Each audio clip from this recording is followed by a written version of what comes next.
Good morning, good afternoon, good evening, and hail to you. Welcome to the Stoic Lokian, and this the series in which we take a deep dive into the Havamal. The Havamal that I will be reading from is Benjamin Thorpe's translation, the Pocket Havamal, which you can get on Amazon. I'll also post a link in the description as well so that you can simply click on that and make your purchase from there. So today we'll be reading stanza 3. Very similar vibes to stanza 2, to be fair, which I guess you'll understand and get as we work our way through. So I will just dive straight in, if I may. So, stanza 3. Fire is needful to him who is come in, and whose knees are frozen. Food and raiment a man requires, whoe'er the fell has travelled. So, in the context of Old Norse, in the context of heathenry, this stanza from the Havamal highlights the essential needs of a traveller or a guest. And we spoke much about that in the last episode. In the sense that in the episode a guest has come in. In this one though, this one's slightly different. So this is more about warmth and comfort, I guess. The reference to fire, for example, being necessary for someone with frozen knees does underscore the harsh climate of the Norselands. And if you're listening to this in the UK or pretty much anywhere in the world, to be fair, winters can be a bit harsh. So that opportunity to provide some warmth for your guest is a welcome one, not just for you as an opportunity to build frith with this person, but also as an opportunity to them in the literal instance of getting warm. So, really, really important. Fire provided not only physical warmth but also a sense of security and comfort, and we all feel that when we're sat around the fire with our fellow heathens. It does give you that additional feeling of comfort, not just the warmth that it provides, but it does give you that sort of sense of security, and I really like that idea that the fire is not just about warmth but also about security and comfort as well. And the mention of food and raiment or clothing emphasises the basic necessities required by anyone who has faced challenges in the wilderness. And that challenges in the wilderness, it's not necessarily just the wilderness. You may have a guest come round who's been caught out in the rain, for example, and they've turned up absolutely drenched, and you might have clothes that fit them. So why would you not offer? You would offer a towel at the very least. So why not offer something to get changed into to get dry? They are friends, they are guests after all. So it's not like you're going to lose those items of clothing. But it is a very welcome treat for anyone in that sort of circumstance. Again, sort of talking about, when we refer back to the previous stanza where hospitality and interconnectedness was a major theme running through stanza 2, hospitality is also a major theme running through stanza 3. Not just hospitality as well, it's about support for travellers. And this was highly valued in an Old Norse context, at least from the literature that I've read. And I guess it's something that is maybe lacking in today's society. Certainly not among the heathen community. You will experience that everywhere you go, but in general society there does appear to be this lacking of hospitality and support for our fellow human beings. And it's very communal. Again, it does tie back to that interconnectedness, and I think I said it in episode 2, interconnectedness is definitely something that runs throughout the Havamal. Certainly hospitality does, But it's really, really important that we remember that, and that we are all interconnected, and that we do, and I'm, just reiterating the same point that I've already made in the previous episode, but by reiterating that we are all interconnected, it just reminds us to treat one another how we would also expect to be treated. Very common phrase nowadays. From a Stoic perspective, this stanza resonates with the Stoic principles of recognizing and fulfilling basic needs. The stanza aligns with the Stoic idea that external circumstances are indifferent, but taking care of our physical well-being is a rational and virtuous action. Just as the stanza speaks of providing warmth, sustenance and clothing, Stoicism teaches the importance of self-care and extending care to others, ensuring their physical well-being and their mental well-being to a large extent as well. The Stoics believe that, or believe today, that fulfilling these basic needs contributes to living a life in accordance with reason and nature. I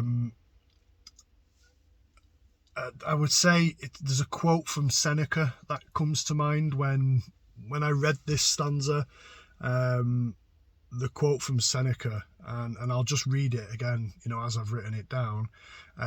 Wherever there is a human being, there is an opportunity for a kindness. And I'm going to read that again because I think it's really important. Wherever there is a human being, there is an opportunity for a kindness. And if we can live our lives in that way, we can make such a big difference, in many cases without even realising what kind of difference we're making. But this quote does reflect the Stoic belief in the universality, or again, the connectedness of human connection and the potential for acts of kindness. It underscores the idea that our interactions with others present opportunities to extend care, compassion and support.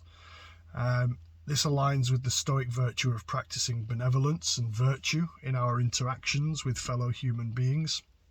We have that opportunity every day, and every day we should seize that opportunity. In a modern world context, I'd say this stanza carries meaningful lessons that can resonate across cultures and eras. The stanza reminds us of the importance of providing for those in need. Acts of kindness such as offering warmth, food and clothing are fundamental expressions of empathy and compassion.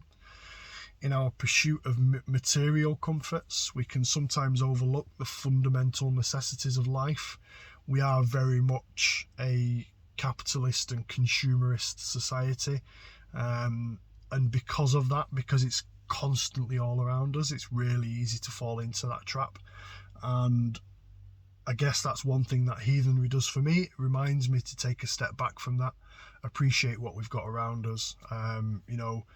I'm sat in a car now with loads of trees next to me, after just taking a gentle stroll on the field, and it's that reminder. Get out of society a little bit if you need to. Xavier Rudd says it beautifully. When you feel the weight of the world getting you down, take a stroll to the nearest water's edge and remember your place. It's a beautiful, beautiful quote. But this stanza encourages us to remain mindful of those essential needs of ourselves and others. Remember, it's not just you that needs certain things. There are other people that need that as well. It also gives us a real sort of sense of gratitude. Reflecting on the stanza can foster gratitude for the conveniences we often take for granted. It's a reminder to appreciate the simple comforts that make life more bearable. Those simple comforts like having clothes on your back, like having food in your cupboards, like having a roof over your head. All of those things are your simple comforts, and it's really easy to forget that you have those and that you are far more fortunate than others, and instead of chasing that next thing, thinking it's always going to make you happy and it never does, remind yourself of those basic necessities that you have and that you appreciate. The sense of communal support depicted in this stanza also remains really relevant today. When we extend a helping hand to those in need, we strengthen the bonds of our communities. Heathenry, if you are a practicing heathen in the UK, you will know that community is vitally important in heathenry in general. Vitally important. And it's exactly the same in Stoicism. As a Stoic, it's important to appreciate the community, contribute to the community, give something back to the community, not just take from it all the time, not just be a silent player. Get out there and take part, get involved, even if that means litter picking for an hour. It's giving something back to the community. It's reminding you your own self of the beauty that's around you. Can make a massive difference. I know when I suffered with mental health for a while, going out and doing a litter pick for an hour made a massive difference to my own mental health. I would do the litter pick, I would look around at the work that I've done and go, I've done that, I've contributed to that. So it can make a real difference by remembering that element of community that, that's really important. It also as well, by acknowledging and fulfilling basic needs, we also align with Stoic virtues such as wisdom, courage and justice. Wisdom, courage and justice being very core central tenets for Stoicism. Caring for others embodies these virtues and contributes to a virtuous life. And I'm not just saying live a virtuous life to be perceived as virtuous. I mean live a virtuous life so that you yourself know that you are doing the best you can, you are being the best you can be. In essence, stanza 3 serves as a timeless reminder of our shared humanity, advocating for compassion, empathy and practical care for one another. So it's not just about a guest in your home, it's about the wider aspects of your life and your community. Both Old Norse wisdom and Stoic philosophy converge in recognizing the significance of attending the basic needs and fostering, again, that word is there again, a sense of interconnectedness. Vitally important that we all remember that, and I guess that's probably why I'm maybe badgering on about it a little bit. So just to confirm, as I've ended episodes 1 and 2, I will end episode 3 in the same way, and I will read the stanza back to you. Stanza 3. Fire is needful to him who is coming and whose knees are frozen. Food and raiment a man requires, who other fell has travelled. Thank you for listening. Thank you for watching. Please like, subscribe, comment, all that stuff that helps this channel grow. I do this voluntarily. I don't get paid for this. So the more interactions I get, the better, really. The more it makes it worthwhile, I guess. Nice to give something back. So thank you for watching, for listening. Hail to you. And I will see/hear you on the next one. Thank you. Bye-bye.